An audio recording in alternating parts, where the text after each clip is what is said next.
Amen. Seigneur Jésus, Dieu notre Père, nous voici encore une fois devant toi, Seigneur, avec toute la reconnaissance que l'être humain veut exprimer devant toi. Pour tout ce que toi tu ne cesses de faire pour nous, Seigneur, jour après jour. Lorsque nous regardons notre parcours et notre vie, Seigneur, nous pouvons te dire merci, Père, parce qu'il y a une chose heureuse qui nous est arrivée. Lorsque tu t'es arrêté sur notre chemin, Seigneur, et que tu nous as donné cette parole de confortance. Alléluia. Nous sommes rassemblés ici, Père, pour ta gloire, Seigneur, et pour ton honneur, oh Dieu. C'est pour ça que nous te prions, Seigneur, oh Dieu, toi qui as dit dans ta parole, que tu leur as envoyé la parole les a guéris. Laisse que ce soit notre cas ce matin, Seigneur, que tu puisses nous envoyer ta parole et qu'elle puisse nous guérir de tous les maux de la vie sur la terre, Seigneur. Laissons ton Dieu, béni, qu'en écoutant cette parole, nos âmes puissent être réconfortées, puissent être consolées, qu'elles puissent être bénies, Seigneur. Nous t'abandonnons la présence de chacun, oh Dieu. Je ne pense pas qu'il y a quelqu'un qui est venu voir un autre, Seigneur. Mais nous sommes venus apprendre de toi, recevoir les instructions de toi, oh Dieu. Pour savoir comment nous comporter dans la vie ici-bas, Seigneur. Viens, ouvre ta parole et apporte ta révélation, Seigneur. Que cela nous élève, oh Dieu, au-dessus de la vie d'incrédulité, Seigneur. Je t'abandonne un chacun, Seigneur. Je t'abandonne les services après celui-ci, oh Dieu. Je t'abandonne tout le programme, mon Père. Je réclame ta présence dans le nom du Seigneur Jésus-Christ. Amen.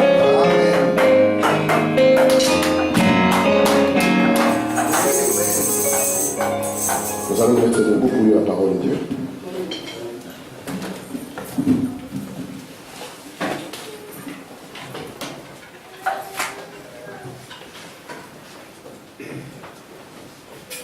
Nous allons lire l'Apocalypse au chapitre 4. Et nous allons lire du 1er au 11e verset. Lisons ensemble la parole de Dieu. Après cela, je regardais, et voici une porte était ouverte dans le ciel.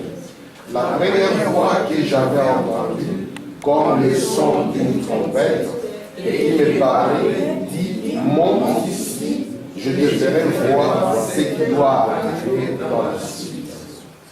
Aussitôt, je fus ravi dans l'esprit. Et voici, il y avait un trône dans le ciel, et sur ce trône, quelqu'un était assis. Celui qui était assis avait l'aspect d'une pierre de jaspe et des avoines. Et le trône était environné d'un arc-en-ciel semblable à de l'émeraude. Autour du trône, je vis 24 trônes, et sur ce trône, 24 vieillards assis, revêtus de vêtements blancs, et sur leur tête, des couronnes d'or. Du trône sortent des éclairs, des voix et des tonnerres. Devant le trône brûlent 7 lampes ardentes, qui sont les 7 esprits de Dieu. Il y a encore devant le trône comme une mer de verre, semblable à du cristal.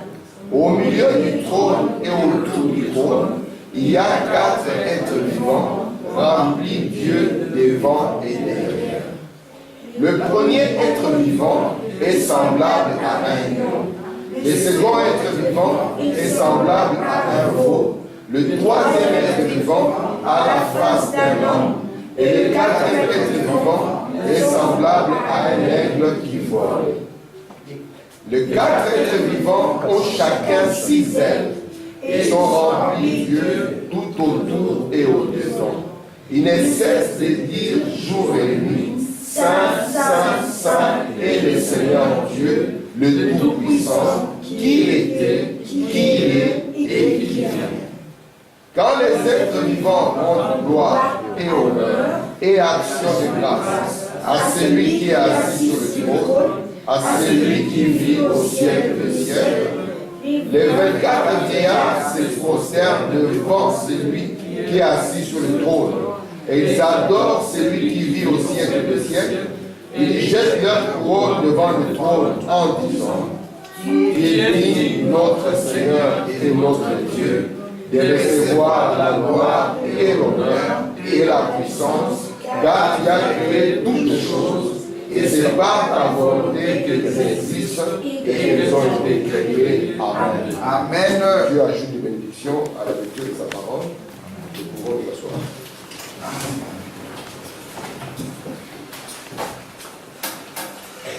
Je vous salue tous au nom de Jésus-Christ. Amen. Je vous remercie d'être là. Notre service ne sera pas très long, il sera court parce que nous avons un autre service de l'acclamation, c'est ceci. Donc comme vous le savez, nous sommes en train de parler de la venue du Seigneur par rapport au livre d'Apocalypse. Donc ce qu'on a essayé de faire, c'est de brosser Apocalypse 1, Apocalypse chapitre 3 rapidement. Je n'ai pas voulu entrer en détail parce que comme les sceaux ne sont pas encore ouverts, nous ne voulons pas présumer. C'est pas vraiment. Alléluia. Une lecture de sceaux pour pouvoir en parler. Mais nous avons dit que le livre d'Apocalypse, comme nous avons essayé d'insister, est composé de 3 parties. Vous ne pouvez pas étudier sereinement ce livre si vous ne parvenez pas à distinguer les 3 parties. Nous avons d'abord la première partie, Apocalypse chapitre 1er jusqu'à Apocalypse chapitre 3. Là, Dieu va traiter avec l'Église. Dieu cherche une épouse, il va sortir de l'Église et qui va porter son nom. C'est pour ça que nous avons dit que cela correspond au chandelier qu'il y a. Parce que le chandelier, c'est ce qui représente les 7 traits de sang, selon Lévitique 4, qui était l'exigence de Dieu. Dieu disait, lorsque vous aurez besoin d'avoir l'expiation pour le péché, vous prendrez une génisse rousse, vous viendrez avec Éléazar. Il va devant le voile faire 7 traits de sang, afin que vous puissiez voir qu'il y a le sang qui a été versé. Et cette partie ici, nous avons dit, elle traite de la grâce. Parce que là où il y a le sang, il n'y a pas de jugement. Là où il y a le sang, il n'y a pas Dieu qui frappe. Là où il y a le sang, c'est la grâce. Et nous avons appelé cela la rédemption. Et après ceci, Frère Branham dit que l'église ou l'épouse ne passe pas par la tribulation. Le croyant de Dieu. Amen. L'épouse ne peut jamais passer par la tribulation. Jamais. Faut Madame dit c'est quoi cet homme qui va épouser une femme et je ne sais pas si c'est pour être sûr que la femme l'aime ou quoi et qui va lui faire des histoires qui ne sont pas possibles. La deuxième partie, Apocalypse 4, Apocalypse 19, c'est ça la tribulation, c'est ça les jugements. C'est pour cela que lorsque nous allons arriver à la fin du chapitre 3, juste au début du chapitre 4, l'épouse doit partir. Parce que l'épouse ne peut pas passer par le jugement, l'épouse ne peut pas passer par la tribulation. Nous croyons que celui qui croit en Jésus-Christ a déjà été jugé et ne viendra plus en jugement. C'est pour ça que Jésus avait dit, celui qui croit en moi ne viendra pas en jugement, mais il passera de la mort, donc du 4e âge de l'Église, jusqu'à la vie. Donc il va dépasser la tribulation et il ira dans la présence de Dieu. Amen. Et la troisième partie de cette étude, c'est Apocalypse 19, Apocalypse 22. Parce que dans la tribulation, Dieu est en train de chercher à ramener Israël. Nous savons que Jésus, quand il est venu, Jésus n'était pas venu pour un autre peuple. Premièrement, Jésus était venu pour les brebis perdues de la maison d'Israël. Même quand quelqu'un des nations venait pour que Jésus fasse quelque chose pour lui, Jésus l'appelait un chien. Nous avons vu dans la parole comment Jésus a appelé une femme. Comment est-ce que toi, qui es un chien, tu vas réclamer la nourriture des enfants? Amen. Nous avons vu que cette femme avait une attitude correcte. Parce que ce qui amène Dieu à entrer en scène, c'est notre attitude. Amen. Parce que la vie sur la terre, c'est Dieu qui éprouve. Il éprouve et regarde quelle sera notre réaction. Il faut vraiment prêcher un message, la réaction à toute action. Et cette femme, même si Jésus l'a traitée de chien, elle n'est pas partie faire une émission sur Congo Mikili pour dire là-bas qu'il y a des pasteurs qui sont méchants. Mais elle a dit, maître, j'accepte que moi je suis chien. Amen. Mais regarde, Père, la nourriture qui tombe de la table, les chiens les mangent. Et Jésus a dit, je n'ai pas trouvé une telle femme même en Israël. Et il lui a dit, maintenant, ce que tu désirais, tu l'as. Pourquoi? À cause de notre attitude. Frère Branham dit, même quand nous venons à l'église, cela dépend de notre expectative. Si nous voulons voir l'erreur, nous verrons l'erreur. Parce que là où il y a des êtres humains, il n'y a qu'erreur après erreur. Mais si nous voulons voir les divins, nous verrons aussi les divins. Parce que souvenez-vous, à chaque action, il y a une réaction. Amen. Et remarquez, la dernière partie, Dieu va rassembler Israël. Il va rassembler l'Église pour le repos. Parce que nous voulons tous avoir du repos. C'est Jésus qui avait dit, venez à moi, vous tous qui êtes chargés. Et moi, je vous donnerai le repos. Amen. Je vous ai dit que pour étudier sereinement les livres d'Apocalypse, vous avez vu que tout ce que nous venons de lire dans le chapitre 4 ne parle encore que du tabernacle. Devant le trône, se tenaient de cet esprit de Dieu, et puis vous voyez encore devant le trône, il y avait comme une mer de cristal. C'est toujours ça. Tout ce que les gens voyaient, ils ne voyaient que le tabernacle. Et j'ai dit ici que comprendre ce tabernacle nous aidera. Frère Branham nous a montré que la vie entière d'Israël tournait autour du tabernacle. Alors comme Sœur Thérèse est là, je crois que je vais donner encore quelques éléments pour qu'elle puisse entrer dans le bain. Et la Sœur Manuela aussi, je vais la récupérer. Donc comme ça, nous allons pouvoir avancer ensemble. Amen. J'ai dit ceci. Les livres d'Apocalypse, j'insiste beaucoup sur ça, ne parlent pas du séjour de Jésus sur la terre. Parce que lorsque Jésus est venu donner sa vie, Jésus n'avait pas fini tout le travail. Jésus avait fait une partie du travail. Amen. Mais il devait continuer parce que c'est toujours lui l'acteur. Amen. Il n'y a qu'un seul acteur. Dans ce film, il n'y a qu'un seul acteur. Tout ce que nous pouvons le voir, ce sont les attributs du même acteur. Amen. C'est comme un seul acteur qui peut jouer. Nous avons vu des films comme ça. Un homme qui joue le rôle du père. En même temps, il devient l'enfant. Et puis en même temps, il devient encore l'oncle. C'est toujours la même personne, mais qui change de forme. Et à la fin du film, on appellera qu'un seul acteur, le Seigneur Jésus-Christ. C'est pour ça qu'il n'y a aucune personne qui dira que moi j'ai fait ceci, moi j'ai fait cela. Il n'y a qu'un seul qui fait tout, c'est le Seigneur Jésus-Christ.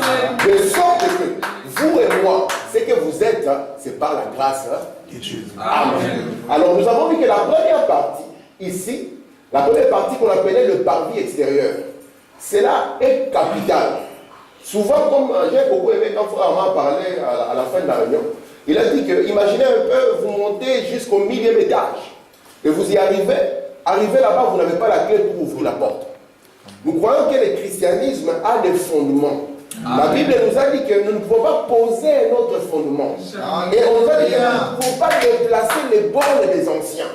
C'est pour ça que comme nous avons ces jeunes gens qui veulent aussi entrer dans cette marche, nous devons les amener au fondement fondamental. Qu'ils comprennent par où commence le christianisme. Parce que si nous ne commençons pas bien, nous ne pourrons pas bien finir. Amen. Frère Madame dit commencez bien et vous finirez bien. C'est pour ça qu'il dit tout ce que vous voulez entreprendre et commencez cela par la parole. Amen. Et nous voulons montrer à ces enfants que le Dieu de l'alpha, c'est le Dieu de l'oméga. Il n'est pas seulement le Dieu de l'oméga, mais il est aussi le Dieu de l'alpha. Parce que Jésus a dit la marche, c'est comme l'éclair qui part de l'Orient jusqu'à l'Occident. Et nous avons vu que Jésus, lorsqu'il est venu sur la terre, il avait un objectif. Dieu avait dit, là où il y a le péché, il faut que le sang coule. Parce que si le sang ne coule pas, c'est le jugement automatique. Et Dieu, qu'est-ce qu'il a regardé? Il a regardé que l'homme avait péché. Mais comment est-ce que l'homme avait péché? Dieu a compris que, après tout, pour que je sauve cet homme, c'est moi-même qui j'ai voulu qu'il puisse pécher. Il faut vraiment dire que Dieu a tout fait pour que l'homme pêche. Alléluia. On peut se poser la question, mais comment ce papa-là, il a laissé le serpent? Et nous savons que Dieu n'est pas surpris. Il n'y a que le Dieu des témoins de Jéhovah qui est surpris. Quand les événements, il est surpris, il voit le serpent. Oh, comment? Mais notre Dieu n'est pas surpris. Il connaît la fin d'une chose avant que la chose ne commence. Il savait que Lucifer deviendrait Satan. Mais il savait que entre la maladie et le guérisseur est plus puissant. Entre le péché et le sauveur est plus puissant. Alors il a permis que dans les jardins, il y ait Satan. Et nous avons vu qu'il y a eu la chute dans les jardins. Quand il y a eu la chute, il fallait que Dieu puisse payer les prix de sa propre loi. Dieu n'est pas un dictateur africain qui a un désordre. Il met la constitution, après 2 jours, il piétine sa propre constitution. Dieu n'est pas plus grand que sa propre parole. C'est pour ça que Frère Branham dit que Dieu, il ne peut pas vous donner autre chose que ce qu'il y a dans la parole. Même si nous avons ici les ciels qui s'ouvrent, des coups de tonnerre, il y a un ange qui apparaît ici. S'il dit quelque chose que Frère Branham n'a pas dit, nous allons le contester et nous n'aurons pas peur de lui. Parce que Dieu et sa parole, ils sont un. Et pour que Dieu ne brise pas sa parole, il fallait que Dieu puisse goûter à la mort. Mais comment le faire? Parce que Dieu ne peut pas mourir. Il dit, tu n'as pas voulu ni sacrifice, ni offrande. Tu m'as formé un corps. Donc Dieu s'est formé un corps. Et le corps de Jésus, c'était le propre corps de Dieu. Vous êtes avec moi? Amen. De sorte que c'était le tabernacle dans lequel le Père allait demeurer. Et quel était le but de ce tabernacle? Ce n'était pas pour envoyer des hélicoptères en Angola. Il travaille partout, partout. Non. Le but de ce corps, c'était de donner le sens. Amen. Lui aussi, il traversait des moments difficiles. Alléluia. Jésus, quand il était sur la terre, sa vie n'était pas facile. Hein. La Bible dit de lui, c'était un homme des douleurs. Habitué à quoi? Au bonheur. Mais non, habitué au bonheur. Non. Habitué à la souffrance. D'ailleurs, Madame dit aucun homme sur la terre ne peut souffrir comme lui il a souffert. Amen. Aucun homme ne peut mourir comme lui il est mort. Donc il a porté notre souffrance. Afin que nous arrêtions de nous plaindre. Amen. Amen. Les amoureux. Homme de douleur, il ne connaissait que la douleur. Il faut Madame dit, ses yeux étaient tout le temps remplis de larmes. Imaginez, vous faites du bien aux gens. Ça fait du mal, hein? Vous faites du bien aux gens, ils vous crachent la figure. Mais cet enfant-là, c'est moi. Oui, mais il dit, cet homme-là, c'est du n'importe quoi. Il avait les larmes tout le temps dans les yeux. Et il est venu sur la terre afin d'ouvrir les chemins de nouveau. Parce que l'homme devait retourner dans la présence de Dieu. Dieu n'a jamais supporté qu'il soit séparé de sa famille. Amen. Amen. Même les terroristes les plus dangereux. Merci, Si vous voulez la voir, hein, il faut guetter où est sa famille. Parce que même s'il va se cacher quelque part, un homme ne supporte pas d'être s'il est normal, hein, à moins qu'il déteste sa famille. Parce que Dieu, Jéhovah signifie Dieu avec sa famille. Oui. Alors, même les terroristes les plus terribles, si vous voulez bien la voir, même si c'est cache comment, vous laissez-le, vous surveillez la famille. Mettez le téléphone sous écoute, regardez la famille. À un moment comme ça, il va dire, ah chérie, c'est moi. Est-ce que les enfants vont bien? Là, vous allez savoir là où il est. Amen. Et Dieu aussi, quand il était séparé de sa famille, il faut pas me dire, Dieu est juste. Quand Adam est tombé, Dieu devait le frapper. Amen. C'est pour ça que si vous tombez, si vous êtes un fils de Dieu, Dieu doit vous frapper. Mais quand il vous frappe, il n'est pas content. Son cœur saigne. Il dit que quand il a chassé Adam du jardin, il lui a dit, Adam, ne t'en fais pas. Je vais faire quelque chose pour que tu retournes dans ma présence. Amen. Et au cours des âges, on a essayé les sangs des animaux. Les sangs des animaux ne peuvent rien faire. Pourquoi? Parce que notre vie est supérieure à la vie d'un animal. Amen. Amen. Et il faut alors un sang plus supérieur que le sang d'un être humain. Il fallait le sang de Dieu. Amen. C'est pour cela que dans le ventre de Marie, l'ovule ne vient pas de Marie. Non. L'ovule a été créé par Dieu. Et le sang vient de Dieu. De sorte que la chair là, c'était le corps dans lequel Dieu devait faire ce travail de la mort. Amen. Et lorsqu'il vient, c'est pour ça que nous voyons maintenant que la première partie ici, il faut vraiment dire sur la terre, Jésus est venu comme prophète pour accomplir une écriture qui disait, l'Éternel votre Dieu, c'est Moïse qui parle à Israël, vous suscitera du milieu de vos frères, hein, qui? Un prophète comme Moïse. Amen. Et quand on envoie un prophète comme Moïse, préparez-vous, parce qu'il va vous faire voyager. Moïse, lui, ce n'est pas un prophète qui vient pour qu'on reste. Il vient pour vous prendre d'un lieu et vous amener à un autre lieu. Et ici, nous avions maintenant Jésus. Il est venu comme un aigle. Il est venu comme un prophète. Amen. Pour donner sa vie. Alléluia. À un moment comme ça, Pierre, qui commençait à aimer la multiplication de pain, être avec le Seigneur et tout, il dit, Seigneur, qu'on ne puisse pas te tuer, frère, Seigneur. Qu'on reste avec toi, multiplier le pain, manger ensemble, Seigneur.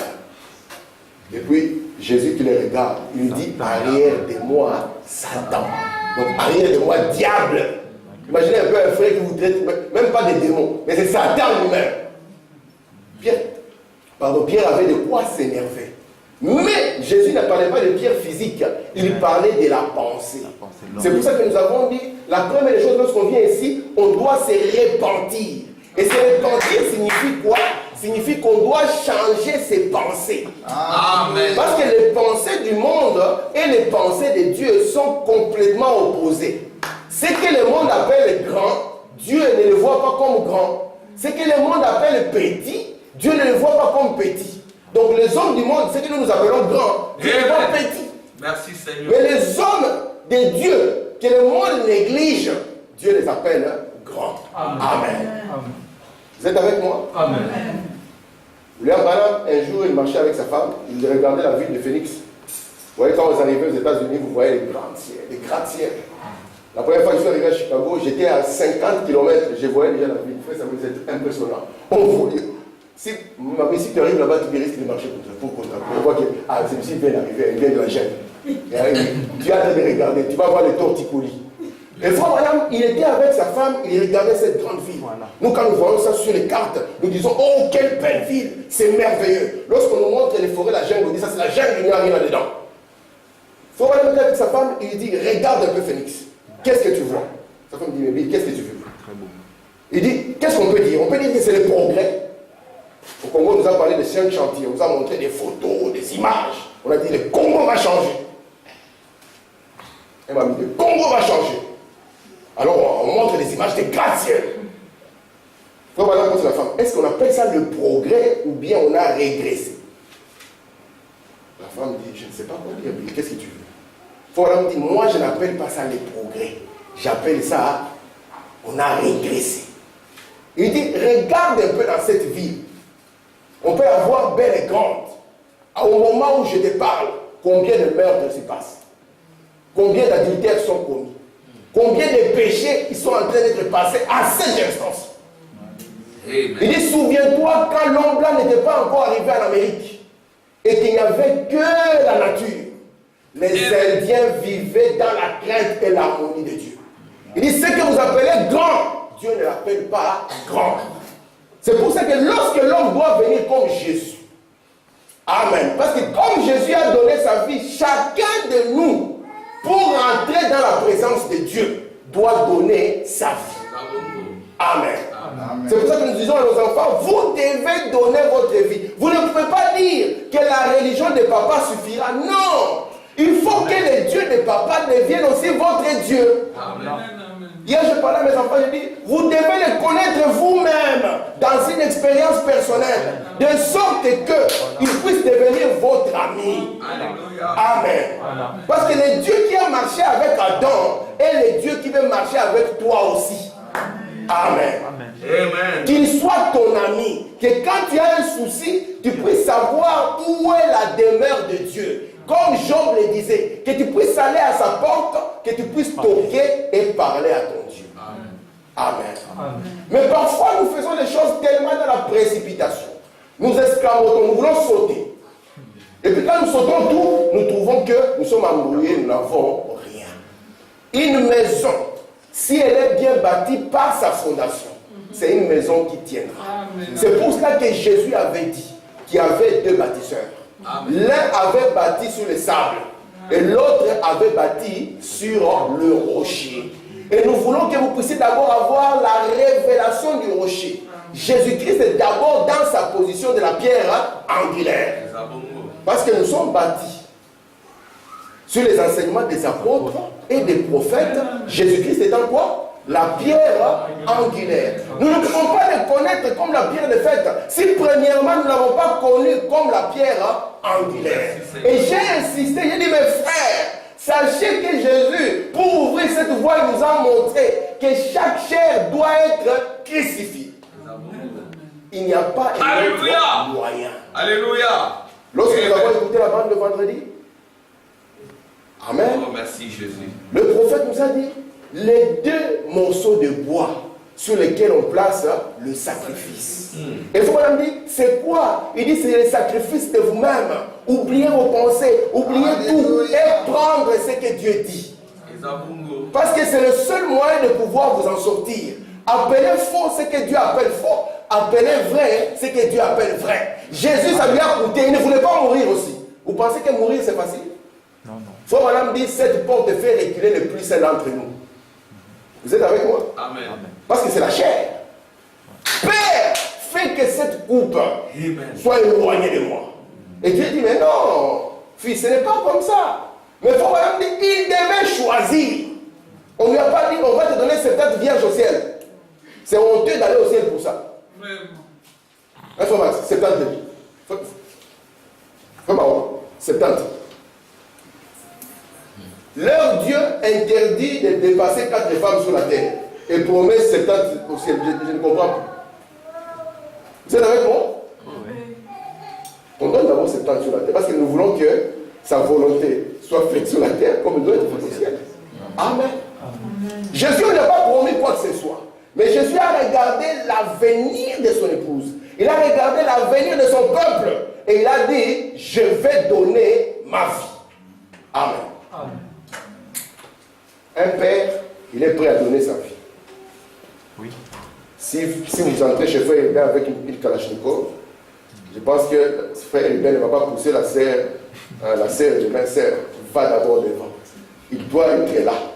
Parce qu'il doit être la porte. Amen. Avant de pouvoir entrer, on doit passer par lui. Il doit accepter que si je dois donner ma vie, il faut que je donne ma vie. Et Jésus-Christ a fait la même chose. Amen. Donc ça, c'était la première venue. Alléluia. Merci Seigneur. C'est quelque chose de capital parce que notre religion est basée sur la mort, l'ensevelissement, nous le verrons ici, et la résurrection de Jésus. Amen. Nous Alléluia. ne croyons pas que Jésus est mort seulement. Nous croyons qu'il est mort, il a été enseveli et qu'il est ressuscité. Amen. Et notre religion est basée là. Donc comme Jésus est mort, enseveli et ressuscité, nous aussi, nous devons mourir, être ensevelis et être ressuscités dans un renouvellement de vie. Alléluia. C'est pour ça que ceux qui vont entrer dans les eaux, ils vont répéter cela.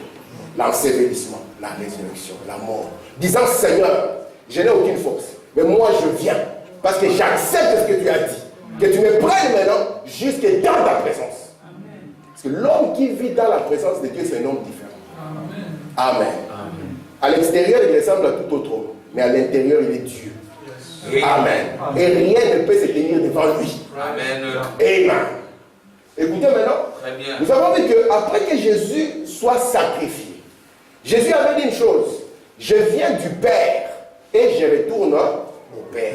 Nous avons dit que retourner au Père, ce n'est pas que le Père a une maison à Molenbeek, non. Que Jésus va prendre le tram pour aller là-bas. Retourner au Père signifie quoi? Le Père de Jésus, c'est la colonne de feu, vous le croyez? Amen.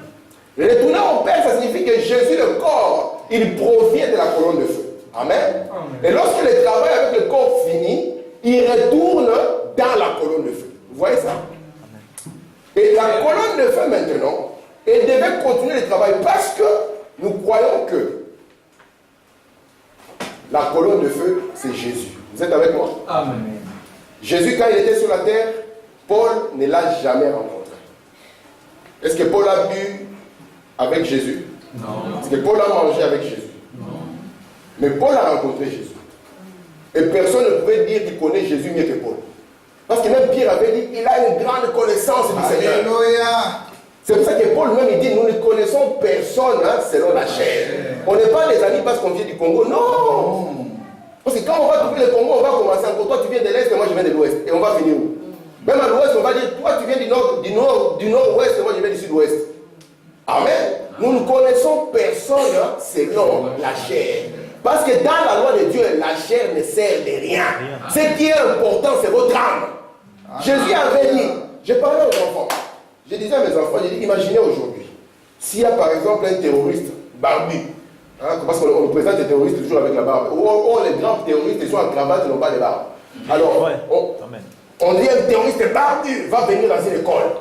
Automatiquement, le gouvernement va envoyer le commando armé jusqu'aux dents pour que les barbus ne puissent pas entrer. J'ai dit pourquoi? Parce qu'il a peur qu'on puisse tuer seulement les chairs.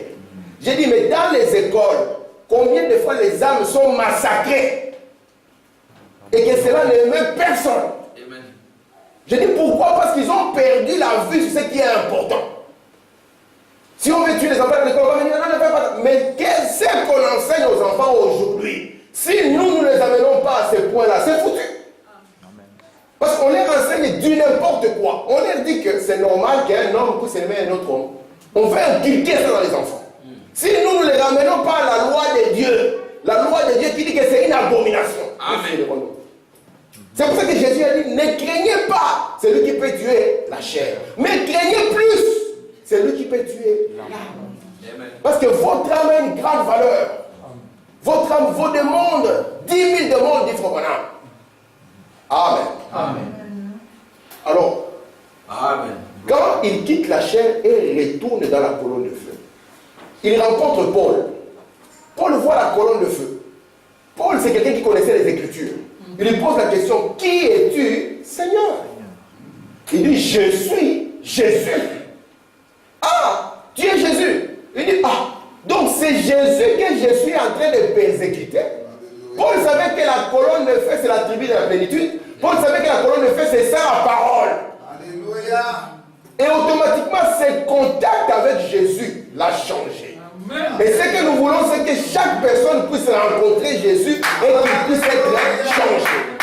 Qu'il ne puisse pas dépendre ni de l'église, ni des pasteurs, ni de quoi que ce soit, mais qu'il puisse dépendre du Dieu qu'il a rencontré. Amen. Vous allez voir qu'à chaque fois que Paul était dans des tribulations et tout ça, il racontait son expérience.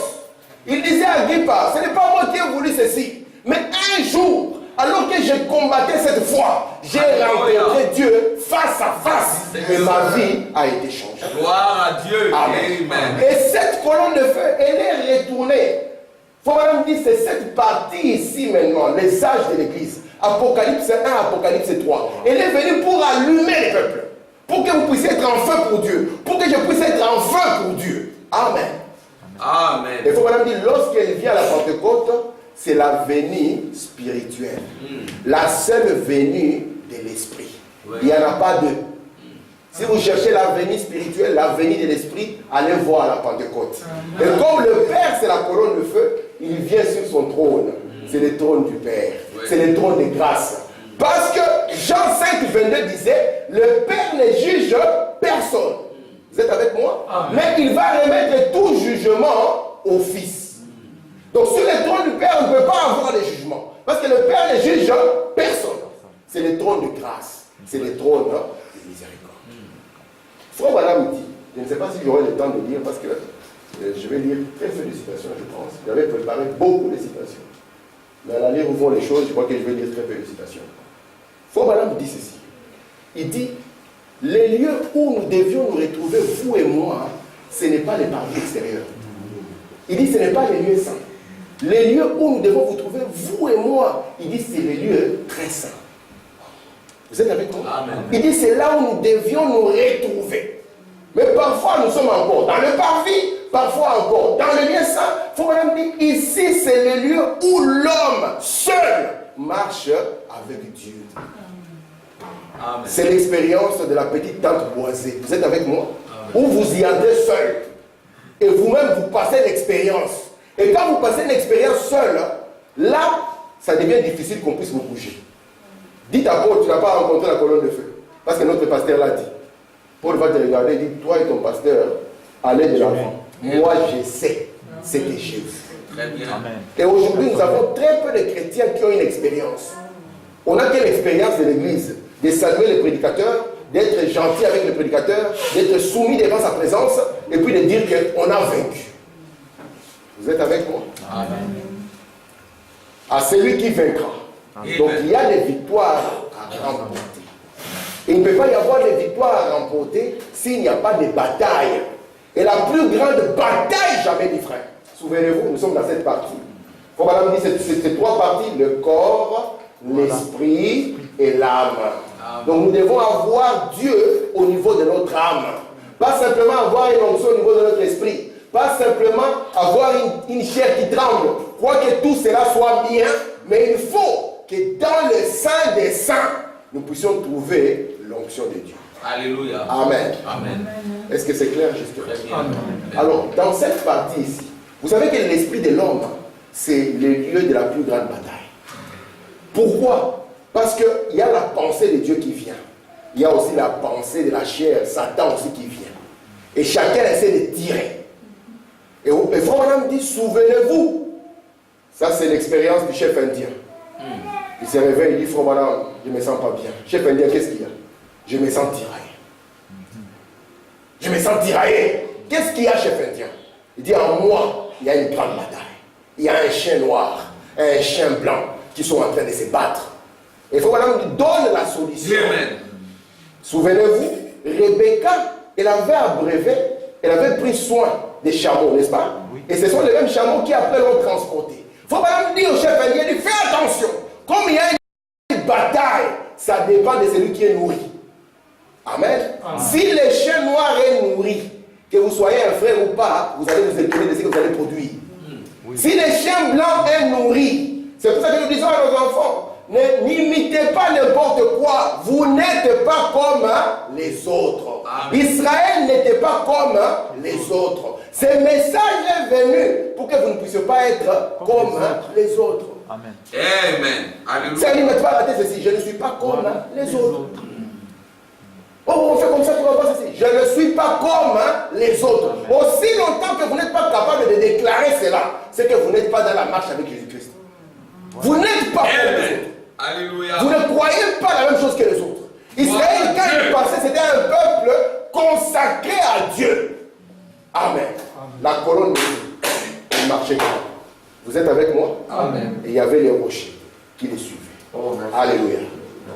Donc dans cette partie ici, la plus grande bataille, et nous allons voir quand les choses seront ouvertes, la bataille entre Christ et l'Antichrist.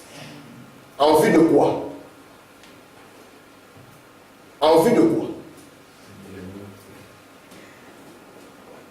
Le diable veut avoir votre cœur. Vous savez ça? Dieu aussi veut avoir votre cœur. Et le diable sait qu'il ne peut pas accéder à votre cœur directement. Il faut vraiment dire que c'est un domaine que Dieu s'est réservé tout seul. Alors pour avoir votre cœur, il doit passer par votre tête.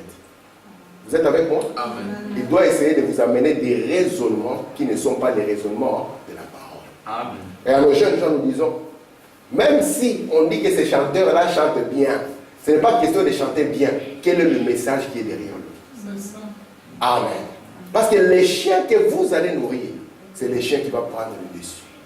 C'est pour ça que la loi de Dieu nous dit, instruis l'enfant dans la voie qu'il doit suivre. Pas quand il est vieux, on ne redresse pas un vieux arbre, dit un proverbe africain. Quand il est jeune, montre-lui. Le Seigneur, c'est le Seigneur Jésus. Tu as un souci, apprends à prier. Mon fils, sois honnête. Frère Madame dit, apprenez-leur à être honnête, même à l'école. Amen. Oh, vous voyez cette interrogation, il n'y a personne qui réussit s'il ne triche pas. Que ton enfant puisse dire, moi, j'ai Dieu. Parce que je l'ai rencontré. Amen. Et depuis lors, je suis devenu différent. Amen. C'est pour ça que vous allez voir que dans chaque âge de l'Église, Dieu veut avoir un peuple qui lui donne son cœur. Amen. Dieu veut avoir un peuple qui est en feu. Amen. C'est bon. Parce que Alléluia. ici, la fin ici, c'est que Dieu va prendre un peuple. Et ce peuple que Dieu va tirer, ça sera son épouse. Ceux qui n'étaient pas sages vont traverser la tribulation. Vous êtes avec moi? Amen. Et les autres là, qui étaient des incrédules, ça sera la prostituée condamnée. Amen. Amen. Puisse Dieu nous faire grâce. Que nous puissions être cette épouse qui est sage, qui a sa lampe allumée, avec de l'huile dedans. Amen. Amen. Est-ce que je peux dire quelques citations? Amen. Gloire à Dieu. Je vais lire aussi. Je ne vais pas tout lire pour gagner du temps. Dans une vie cachée qu'il faut vraiment prêcher à San Fernando, il y en a plusieurs. Au paragraphe 18, il parle du tabernacle. Il dit maintenant, nous allons parler ce soir du Saint des Saints, l'endroit où Dieu lui-même demeurait. Donc Dieu demeurait dans le Saint des Saints. Dieu ne demeurait pas dans le parvis réellement. Dieu ne demeurait pas dans le lieu saint, mais le lieu de sa présence, c'était le lieu très saint. Vous êtes avec moi? Lorsque je reviens sur votre schéma, dans cette partie ici, le parvis, c'est toute l'assemblée qui vient. Les trois sont des croyants là-bas. Tout le monde est là. Vous êtes avec moi? Oui. Amen. Ici, les 12 tribus avaient accès. Ici, dans les lieux saints, c'est une tribu parmi les 12. Ceux qui avaient droit à la prêtrise. Vous êtes avec moi? Amen. Et dans la troisième partie, c'est un seul de toute la nation. Vous voyez l'élection de Dieu? Un seul. Pas deux, un seul. Parce que dans le lieu très saint n'entrait que les souverains sacrificateurs. Et vous allez me dire, mais je vais vous parler de ces lieux très saints parce que c'est là où Dieu demeurait. Nous croyons que Jean a eu toute la vision étant dans sa présence. Je fus ravi au jour du Seigneur et je me suis retourné. Et il commence à voir, il commence à nous décrire. Nous allons voir. Parce que quand il s'est retourné, si vous avez fait attention, il nous a parlé vraiment du chandelier. Mamie, est-ce qu'il nous a parlé de l'agneau? Apocalypse chapitre 5, il faut leur dire qu'il ne le voyait pas encore. Il était là, mais lui ne le voyait pas. Il voyait que les chandeliers des 4 éléments. Il ne voyait pas ce qui était caché derrière. Nous allons le voir. Amen. Il dit qu'il ne le voyait pas. Parce que tout est ici. entier d'Apocalypse est ici. Maintenant, regardez. Il faut vraiment dire ceci. Maintenant, nous allons parler ce soir du Saint des Saints, l'endroit où Dieu lui-même demeurait. En ce jour-là, il demeurait dans son tabernacle. Et aujourd'hui, il habite en vous comme son tabernacle. Amen. C'est en vous maintenant qu'il doit demeurer comme son tabernacle. Mais nous devons faire de cet endroit, de cet tabernacle, une demeure. Pas un parvis extérieur, non. Ou le premier lieu saint. Mais nous devons vivre avec Dieu dans les saints des saints. Virgule, une vie consacrée, Amen. cachée, étant seul dans le silence avec Dieu. Amen. Une vie comment? Consacrée. Une vie cachée. Pas dans le motif vie, ce n'est pas important. Mais seul avec Dieu dans une intimité. Amen. Amen. Il faut voilà montre maintenant. Maintenant, c'est juste comme si Dieu vivait, regardez, dans ces trois parvis. J'ai beaucoup aimé cette citation. Il vit certainement dans le parvis de la tente d'assignation. Il vit aussi dans les lieux saints. Mais les lieux où il demeure, ceci étaient juste les attributs de sa présence dans le Saint des Saints. Le parvis extérieur, les lieux saints, c'est les attributs de sa présence dans le Saint des Saints. C'est pour ça que quand les chandeliers s'allument, c'est pour dire que la colonne de feu, c'est elle qui est présente dans les Saints des Saints. Amen. Vous êtes avec moi? Et quand les chandeliers se reflètent dans les eaux, c'est pour dire que la colonne de feu, c'est elle qui est présente dans les Saints des Saints. Vous comprenez ça? Mais les lieux où vous devez être, la position de l'épouse aujourd'hui, ce n'est pas le parvis extérieur. C'est pour ça qu'il faut madame dire, si vous prêchez aux gens seulement que Jésus est mort à la croix, vous allez finir par les aveugler. Amen. Vous devez les prendre de sa mort, les amener jusqu'à sa résurrection, prouver la résurrection de Jésus-Christ aujourd'hui. Amen. Montrer l'impact de la mort de Jésus et ce que la mort de Jésus a produit. Amen. Faut madame dit, les deux qui sont partis à Sodome, ils ont aveuglé ces gens en leur prêchant seulement l'évangile à l'est. Ils n'ont pas compris qu'on doit quitter l'est et aller jusqu'à l'ouest parce que Jésus avait dit comme l'éclair part de l'Orient et se montre jusqu'à l'Occident. Amen. Alléluia. Amen. Très bien. Les 7 traits de sang. Les âges. Gloire à Dieu. Et nous avons dit que les sangs, c'est les sangs, Dieu n'a pas une matière chimique appelée le sang. Non, il faut vraiment dire Jésus comme être humain, il avait 5 litres de sang. Amen. Amen. Et 5 litres de sang, comment on pouvait les conserver? Durant 2000 ans. Mais nous croyons que cher agneau mourant, ton sang précieux ne perdra pas sa puissance. Jusqu'à ce que l'église rachetée ne puisse plus jamais pécher. Qu'est-ce qui se passe? Qu'est-ce qu'on appelle le sang? Amen. Alléluia. Dans la parole, nos amis témoins, ils ne font pas la transfusion sanguine. Et ils ont peur de ça. Et avec raison. Parce que la Bible dit que l'écriture tue. Mais c'est l'esprit qui vivifie. Et l'esprit vivifiant, c'est le prophète. Amen. Vous croyez ça? L'esprit vivifiant, c'est le prophète. C'est lui qui est capable de prendre la Bible et de la rendre vivante. Vous dire, mes amis, ça signifie ça. Ça signifie ça. Sinon, la Bible devient, ça devient une forêt dans laquelle vous allez vous perdre. Tout ce que vous voyez nos églises congolaises produire aujourd'hui, parce que nous sommes dans les hit parades, nous sommes au top 1 du désordre et du n'importe quoi. Ce qu'ils produisent aujourd'hui, ils vont te dire que c'est la Bible qui les a enseigné ça. C'est faux. Mais parce qu'on n'a pas l'esprit vivifiant. Amen. L'esprit vivifiant va permettre à ce que l'écriture ne puisse pas être mortelle pour vous. Alléluia. Et le sang, parce que Dieu, il va donner le sang, les 7 traits de sang. J'ai dit que le sang, ce n'est pas la matière chimique. Aujourd'hui, Dieu n'a pas au ciel du sang littéral. Ce que Dieu a, lorsque nous disons Seigneur, lave-moi par ton sang, ça signifie Seigneur, donne ta parole et que cette parole puisse me sanctifier. C'est pour ça que nous croyons que si vous rejetez le message de votre jour, peu importe ce que vous êtes, vous ne pouvez pas être lavé. Vous êtes un pécheur. Et Dieu, nous avons vu qu'il avait 7 étoiles dans sa main. Et chaque étoile devait refléter la parole de l'heure. Vous êtes avec moi? Amen. Amen. Donc le parvis, le lieu saint, ce sont les attributs de sa présence dans le lieu très saint. Donc le lieu très saint, c'est ça le trône éternel. Amen. Le trône du Fils. C'est dans Hébreux chapitre Il dit au Fils, ton trône, ô Dieu, est éternel. Amen. Amen. Regardez un peu. Ici, c'est mon Dieu. Ok. Il faut quand même que je lise un peu ça. Voilà. Parce que je vais finir d'ici 5 minutes. Le pécheur entrait premièrement dans la cuisine. Pour ainsi dire la cuisine, parce que la maison a 3 parties. La cuisine, le salon et la chambre. Il dit là où vous mangez, les salons là où vous communiez, et la chambre à coucher, c'est là où vous vous reposez. Le pécheur fait son entrée. La foi vient de ce qu'on entend, de ce qu'on entend de la parole. Il vient et mange la parole. Ensuite, il est baptisé dans la foi. Il accepte Christ comme son sauveur personnel. Cela le fait entrer dans la communion avec Dieu, le fait entrer pour communier avec Dieu.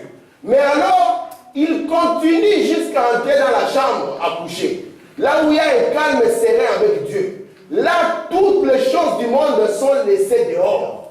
Il est le seul dans le calme avec Dieu. Frères et sœurs, c'est là le lieu où ce mouvement de la Pentecôte devait se trouver aujourd'hui. Plutôt que de parloter. Nous sommes de la Trinité, nous sommes méthodistes, nous sommes les assemblées, nous sommes l'église de Dieu. Nous devrions être seuls dans ce calme serein avec Dieu. Ne croyez-vous pas cela? Amen. Certainement, nous devrions en être là. Amen. C'est la position. Si vous êtes l'épouse de Jésus-Christ, votre position aujourd'hui, quand on regarde, on ne vous voit pas là-bas dans le parvis. On ne vous voit plus dans les lieux saints. On vous voit au milieu du trône, dans le lieu très saint. Et il y a les attributs de Jésus-Christ. Amen. Amen. Dans la chambre à coucher d'un homme marié, ce n'est pas n'importe qui entre. À moins que vous soyez léger et vulgaire. Amen. Parce que c'est les lieux du repos. Amen. Amen. Et les lieux du repos de Dieu n'entrez pas n'importe qui. C'est la chambre où était le roi Cyrus. Si vous n'êtes pas invité, vous y entrez, vous êtes mort. Si vous venez avec négligence, vous y entrez, vous êtes mort. Même la reine Esther, quand elle savait qu'elle doit y entrer, elle s'est préparée. Elle a mis même ses habits royaux. Et quand elle est entrée, le roi lui a tendu le spectre royal. Ton trône, ô Dieu, est éternel. Amen. Et le spectre est un spectre d'équité. Amen. Il lui a tendu cela pour montrer que l'épée est dans la main de son épouse. Amen. Et lorsque maintenant elle entre là, les attributs de la divinité, écoutez-moi bien, les attributs de la divinité paraissent maintenant sur cette épouse. Dis seulement une parole et la chose sera faite. Prononce une parole et Dieu va l'accomplir. Dis quelque chose. Amen. Parce que les attributs de la divinité sont là. Alléluia. Frère Samuel, j'étais seulement dans les montagnes et j'ai élevé ma main. Amen. Tout est ouvert. Quelque chose est tombé dans les mains. Alléluia. Amen. Quelque chose est tombé dans les mains. Amen. Il dit, c'est l'épée du roi. Non, c'est l'épée du roi. Montrant que la parole retourne de nouveau dans l'homme. Alléluia. Dieu et l'homme deviennent un. Quand nous allons voir le mystère de celui qui est assis sur le trône, il n'y aura pas deux, il y aura un seul. Très bien. C'est la fusion. Amen. Alléluia. Dieu sous la forme de son épouse. Très bien. Et si vous ne voulez pas entrer dans ces lieux de la marche consacrée avec lui, ça sera des ténèbres et des chaos. Oh Seigneur. Il n'y a pas un autre choix. Amen. Amen. Les attributs de Jésus, on va les voir sur les frères. On ne comprend plus. Comment se fait-il qu'il est devenu un?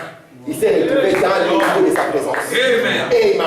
Frère Abraham dit, le souverain sacrificateur qui est entré, il était préparé. On prenait même de la rose de Saron, on brisait cela, de sorte qu'il était parfumé. Quand il entrait dans la présence de Dieu, on pensait, oh, que c'était le premier-né, alors que ça devait être le deuxième fils. Alléluia. Vous êtes avec moi? Amen. Vous voyez un peu? Alléluia. Isaac avec ses 2 enfants, Oh, merci. les doigts d'aînesse sur le premier, et l'autre qui n'avait pas les doigts d'aînesse. Alors il vient devant le Père. Oh, mais comment faire pour avoir ces droits d'aînesse? Comment faire pour avoir le Saint-Esprit? Le Saint-Esprit n'appartenait qu'à Jésus. Amen. À lui et à lui seul. Maintenant, comment faire pour que nous aussi, nous puissions être participants de cette nature divine? Comment faire? Amen. Il fallait revêtir le premier-né. Il fallait qu'on nous couvre du premier-né. Amen. Et cette couverture du premier-né commence dès la porte d'entrée. Amen. Parce que, vous voyez, quand Jacob, on lui a dit, tu dois devenir Isaac, et tu dois devenir Esaü. Il a dit, mais comment? Écoute, on va mettre la peau, on va faire comme. Tu dois essayer de marcher comme. Tu arrives devant papa, tu fais comme. Amen. Amen. Alléluia. Merci Seigneur. Parce qu'il n'y a qu'une seule personne que Dieu peut accepter dans sa présence, son Fils Jésus. Amen. Mais lorsque vous êtes l'épouse de Jésus, vous êtes Jésus.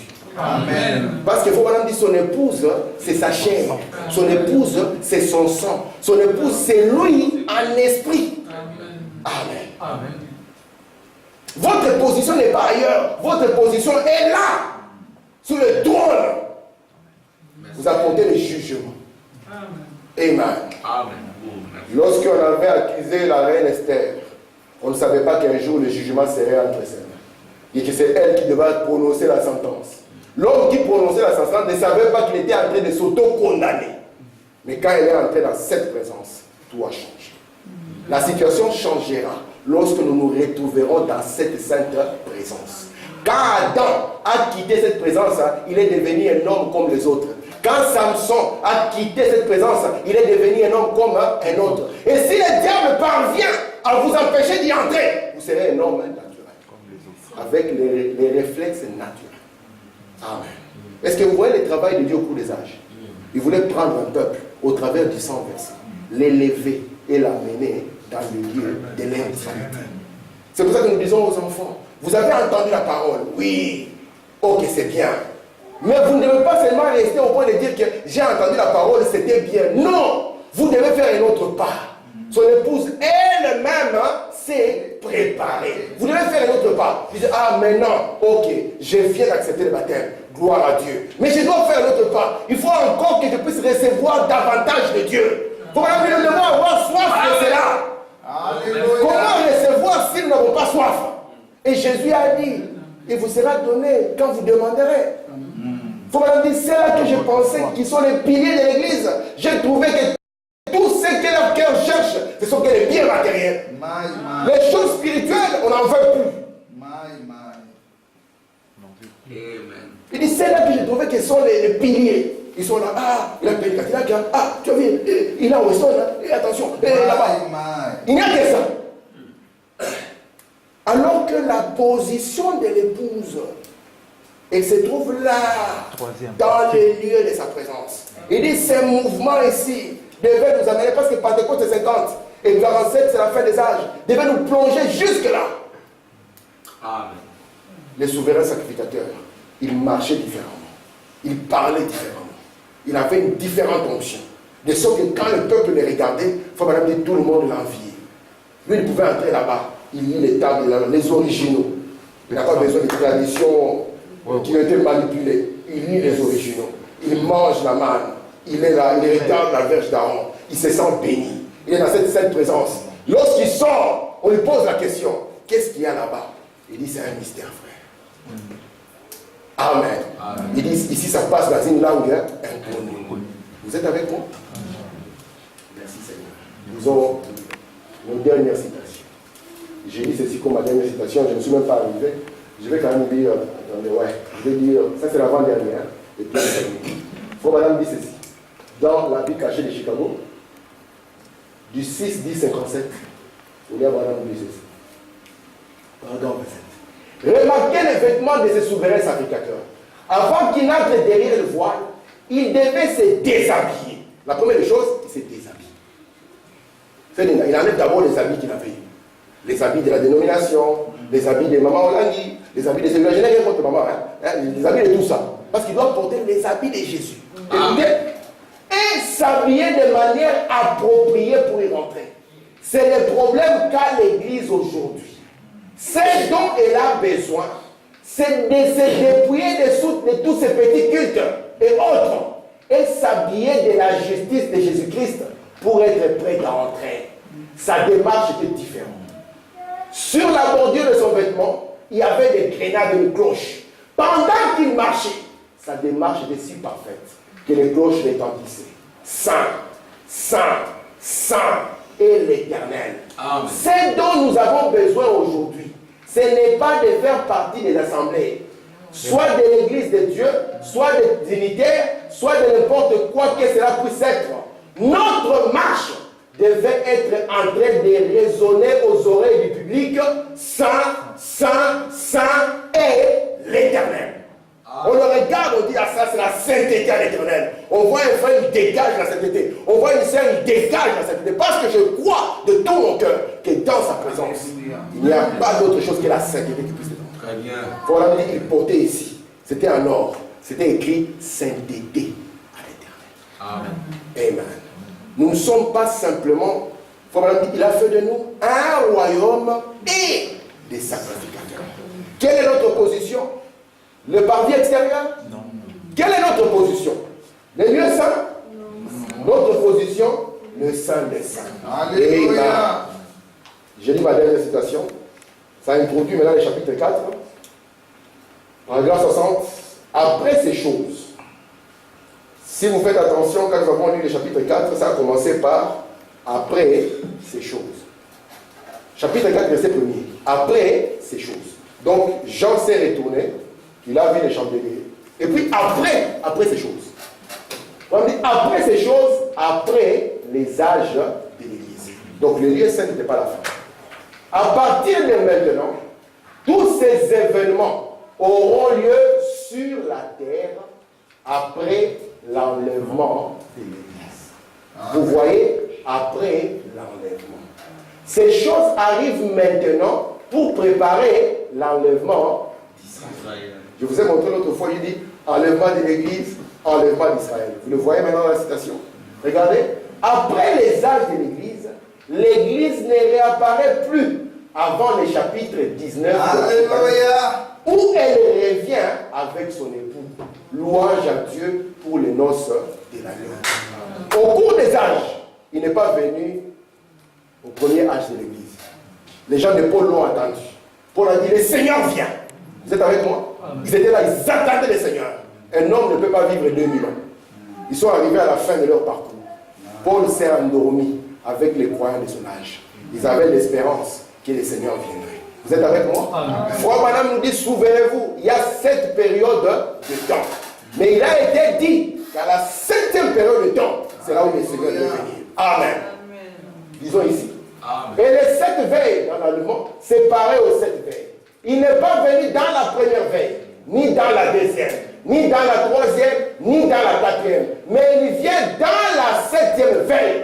C'est Enoch le 7e qui fut enlevé.